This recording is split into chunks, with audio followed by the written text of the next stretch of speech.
have a long enough tangent. The next 59 miles an hour is supposed to be the max for the class of track, Class 3, but the FRA set the speed restrictions.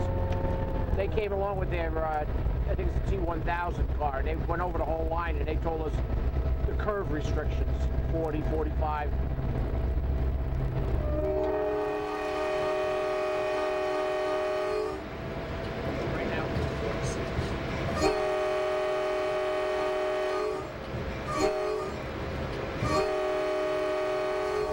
We have here is some of the crossings are the old style crossings where you have insulated joints for the lights to come on, and they're set for 25 miles an hour. So even though FRA says the track's good for 45, you've got to hit the crossing because it has to allow 20 seconds from the time the lights turn on until the train hits the crossing.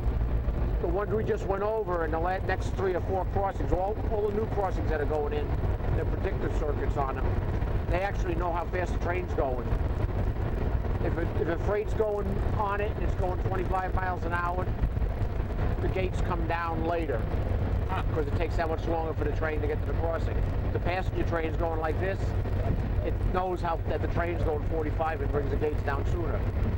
If the train stops, the gates will go up. So you don't have the thing like in Wisconsin where the lights are on. They'll clear up after the train stops. When the train starts moving again, it knows it's moving and puts them back down. I have no idea how it works.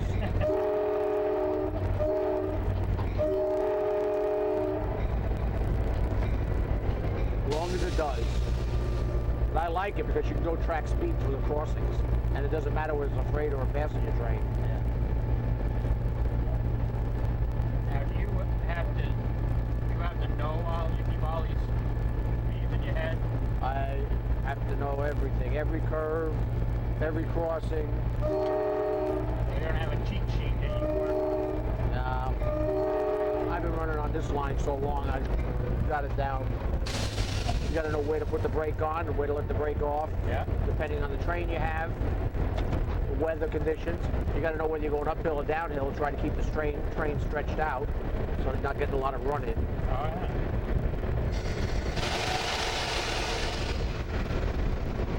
Significant difference depending on how many coaches you have on? Well, weight-wise, you know, this Warren Hill, we're coming up to Warren Hill, you got to hit the bottom of that hill at a good clip, and if you're lucky, you'll make it up over the top. A couple of weeks ago, I stalled. I had to back the train up all the way here, and sand coming back down the hill, and then I got going. I went right up the hill. This past weekend, I walked right up the hill in the rain, so it didn't make it. But the heavy rain is actually better than the light rain because it washes the rails off. Yeah. Now you use sand even, that's not just a winter time thing. No, I use it all year. You got to remember, you only got a part of the wheel about the size of a dime that's actually on the rail at any time. And that's what makes the railroad so efficient, fuel-wise. Low friction. Yeah.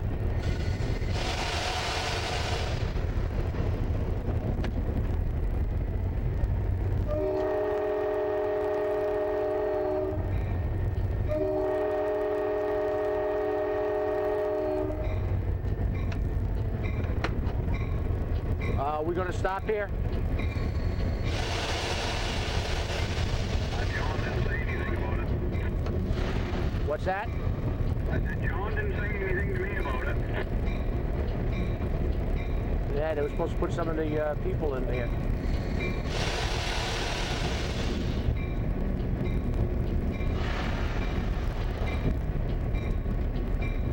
Better check.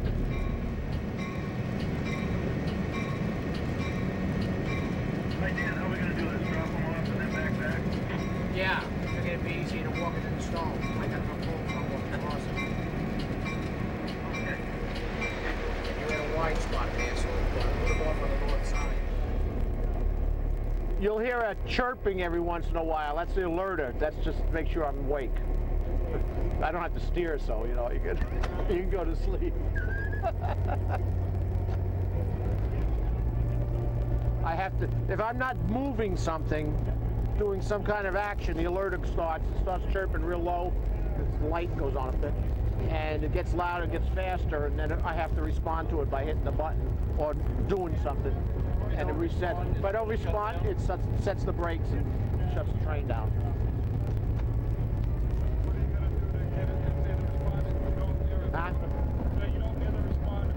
you'll hear it. Shut it down. What are you gonna do? Start it. Just it doesn't shut the engine down, but it sets the brakes and just, you know, it doesn't shut the locomotive motor down or anything, the engine down. Just have to reset everything and start over again.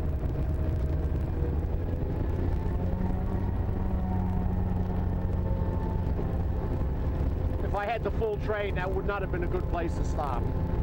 Going up. Now we're going to start up the hill. Everybody thinks the railroads are flat. They're not. Everybody told when I first started, oh, you work on the Maine coast. That must be nice flat running. And I says, it's the rocky coast of Maine, not Old Orchard Beach. This button that says sand, what does that do? I'm sanding the rails. Is it actually throwing sand out? Yeah.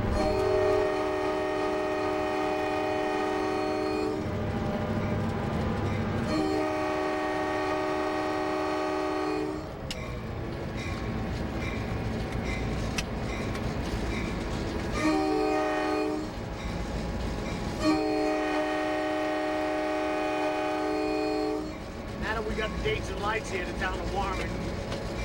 Got the clear views. We needed it before.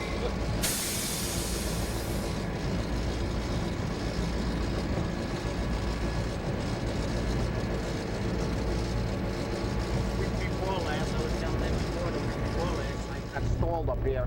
I had to back the train down to get a run to come up the hill. Rail's dry today too, so. We get around this curve and look up, you'll see how steep it actually is here.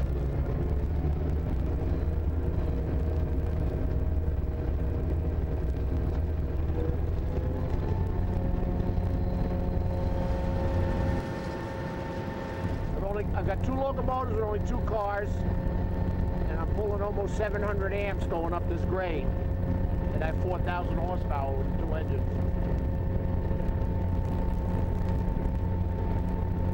The other thing is, if you got the curves, it's like the train always wants to straighten out on the curve because it can't. So that, besides the grade, you got the curvature involved as you learn it. The worst spot here is right in this ledge cut here when the leaves come off the maple trees.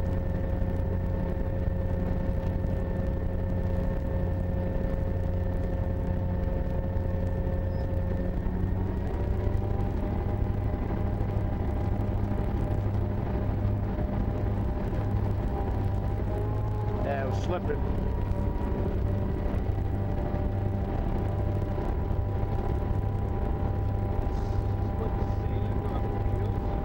Yeah. Yeah, just like in the school buses or in the...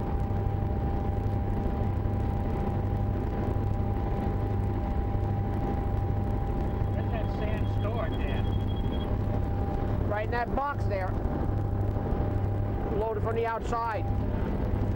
They're kind of small on these engines. On the back sanders have a bigger box inside the engine compartment. The freight engines have a really big amount of sand. Some of the big freight engines take quite a bit. They have sanding towers to sand them.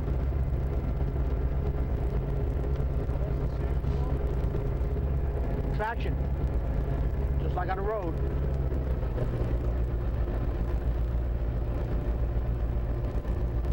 Interesting, the sand give you traction when you go metal to metal contact. So I was explaining to him before that you only got the size of a dime actually touching the rail at any one time from a wheel. That's what makes a railroad efficient. Less friction.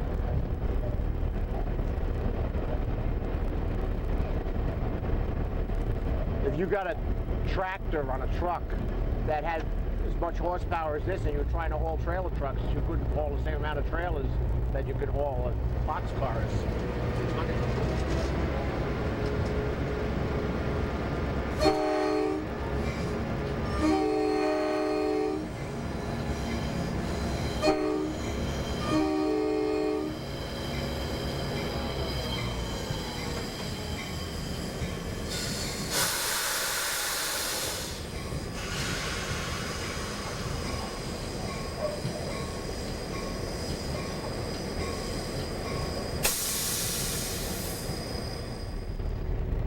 All of the new crossings they're putting in now Again, I was just explaining to him how the new crossings know how fast the train's going. Everything's computerized. The passenger train's going 50 miles an hour. The gates come down sooner. If it's a freight train and it's dragging along, they get down. There has to be 20 seconds elapsing from when the train gets on the circuit, from when the lights go on to when it hits the crossing. And it knows how fast the train is going. See, when we hit these yellow spots here? Sensors right there. Well, no, you don't even have it anymore. They used to have insulated joints. That's just the paint marks where I don't know how it even works.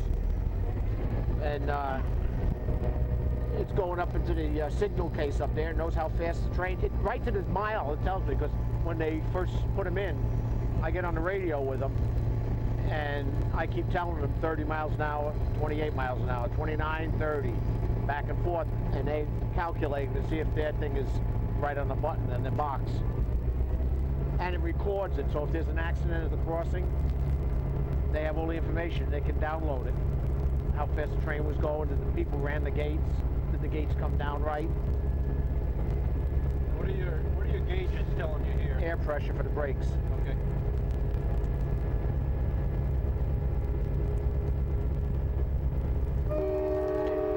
We're going slow, they're just coming down now.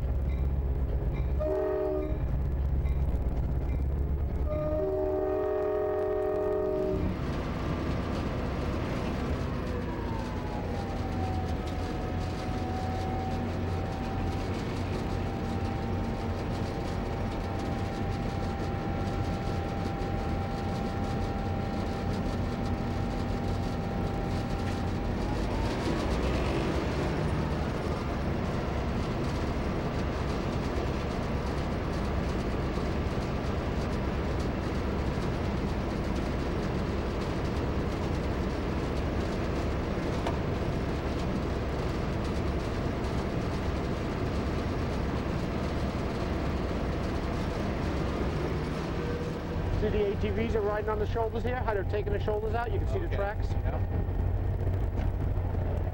This is a new stretch too. They haven't been riding over here like they do down in, well, Warren is really bad, and down in Woolwich, down by New Meadows Road. Gotten any better over in West Mass since we've been over there pestering them? They're going a different way now. They're going the other way from Sanford Crossing. They're going east this way, and they're getting into the, they're coming out by the swamp there, you know, where the road floods? Yeah. The old Brunswick road. They're going up, and they're going up to the ledge cut, up to the old trolley road bed. They figured they could sneak around you guys. You guys are all waiting down the other end for them.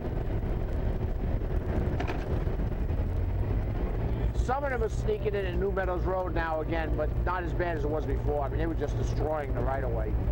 My wife and I were coming home one night from Massachusetts, and I'm coming along Route 1, and all of a sudden an ATV was in the air, jumping the road. Yeah. They do that on that. I said, jeez. We've pretty much driven them out of that hole. Yeah. In there.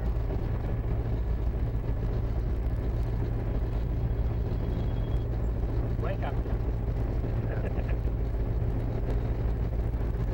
You'd be surprised now when I run the freight engine, it doesn't have the alerter on it, and I'm sitting here waiting for it to go off. Oh, yeah, anticipating.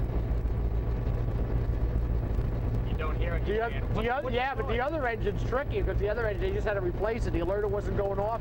It would light, but sometimes you wouldn't see it because it's up in the ceiling instead of in the front here. Yeah. And all of a sudden the air's dumping and the train's stopping. You don't get it in time. Do you have any like GPS or transponder? Don't give them any ideas. Some of the railroads do. Do they? Yeah. The big railroads, CSX, they know where every train is, where every locomotive is, how fast it's going.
you getting out of this thing? Well, most of the locomotives, like the freight engine, we get 100. Usually, if we run it all day, it's about 100 gallons a day. Day? Yeah. The engines we had last year, the F40s set, the Amtrak engines, because they have a different setup. Because you saw this has a separate engine for the head-end power. It's got a 700 horsepower Cummins engine in it that runs the generator for the lights and the air conditioning. Right. Well, the F40s is tied right to the prime mover. So it's got to run in the 8th notch, wide open all the time to power the coaches, and everything is electronically done in the throttle and everything. So we were going through 1,000 gallons a weekend with those engines.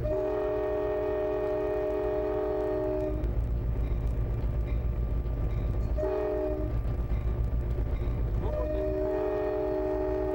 John was saying about the trash bags over the lights here. Because the lights aren't hooked up yet, they're new. It's like your traffic lights when you have your traffic lights bag.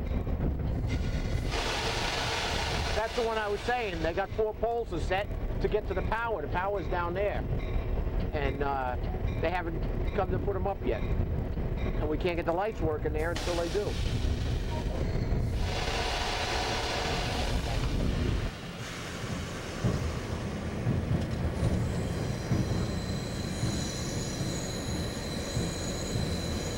This brake here is it's called the automatic brake. It handles the whole train engines and cars. When you see me pushing this down, what I'm doing is I'm releasing the brakes just on the engines. So the coaches are actually holding the train. And that'll do that stretching. That's right. Yep. It works real good with that freight train because you're not burning the brake shoes off of your engine. You're just burning somebody else's brake shoes on the box. Then when the brake shoes are gone, you charge them 16 bucks a piece for the brake shoes.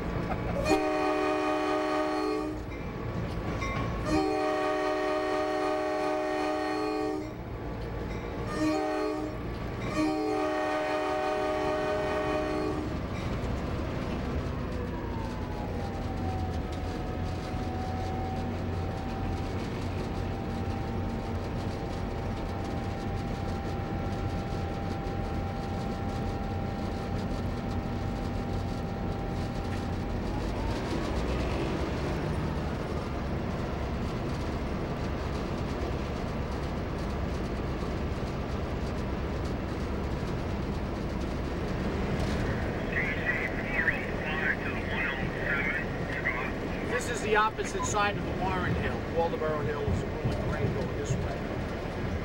It kind of just undulates a little bit.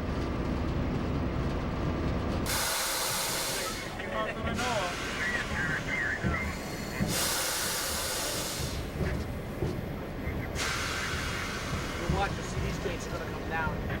Fast. See how they're coming out? Going faster. I counted the last one off. We were talking about that. That's federal law. Where, yeah. Well, no, actually with these, the computer's figuring out how fast I'm going to allow them to check it.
been up there going as far as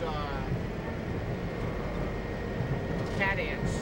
That was the cars we had up there. You probably saw us on TV.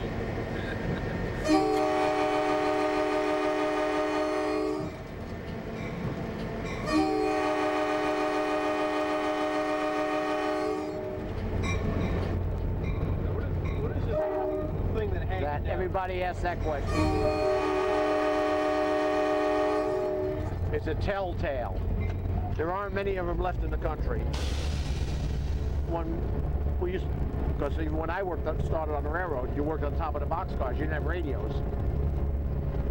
The engineer, one man would be in the front car next to the engine, and then you'd have a brakeman and another back further in the train, and the conductor on the rear, usually in the caboose. And if we worked on top, if you were on top of the cars and you were facing backwards, you wouldn't know the bridge was coming up. Telltale would slap you in the back of the head, those wires. They hurt, but not as much as the bridge. Okay. And you'd have to lay down or get down between the cars, down the ladder, so to go through the bridge without getting your head cut off.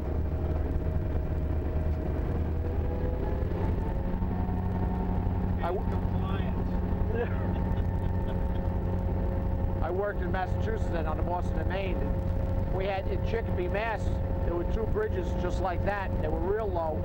First day I was working with an old crew. We were shoving the train to Holyoke. Conductor went like that. Yeah, what? And I'm looking at the bridge and I realized, just lay on your back, you'll clear all right. Well, I thought the hair of my nose was going to come off. It was so close to the top of that.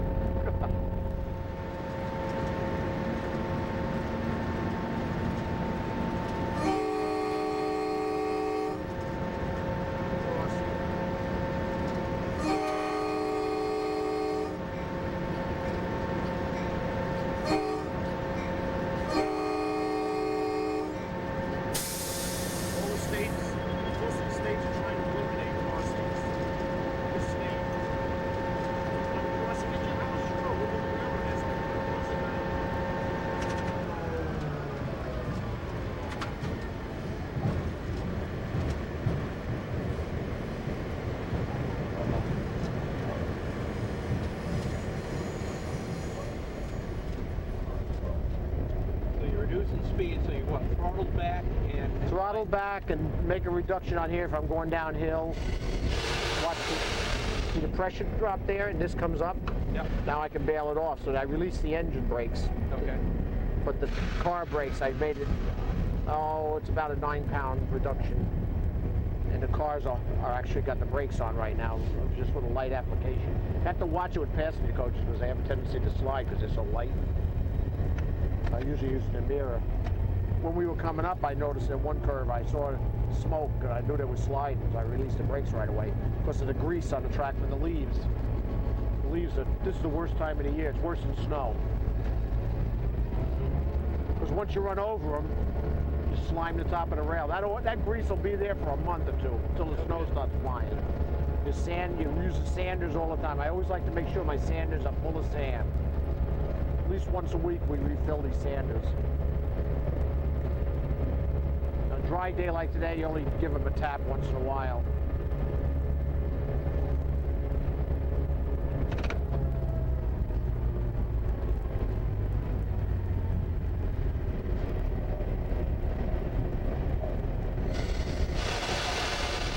We come around this curve, you'll see what I was talking about when people say, oh, you work in Maine, the track is flat in the coast. When you come around here, you'll see it's interesting.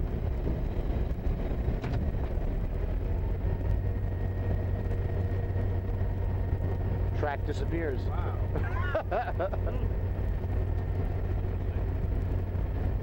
See, when they built this line, and I've seen a photograph of this spot, they built it in the 1870s.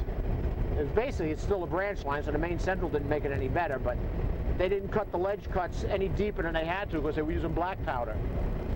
And when they built through the swamps here, these were all trestles. They built wooden trestles to open the railroad up quick. Then they came in and they dumped rock over the years and the cinders from the steam engines. They built up until they got it high enough so they could lay the track on top and cut the trestles off. But over the years, this has settled into the swamp again because they didn't have all the, the knowledge that they have today.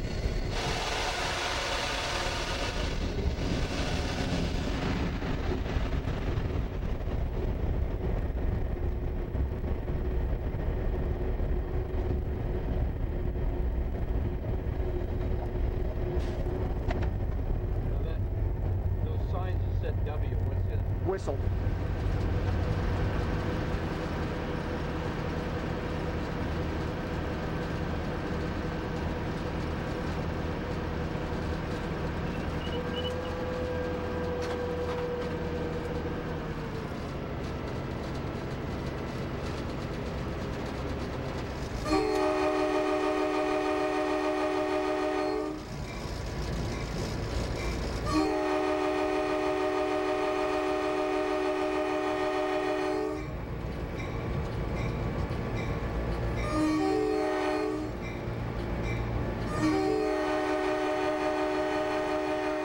Thank you for watching this episode of Train Time.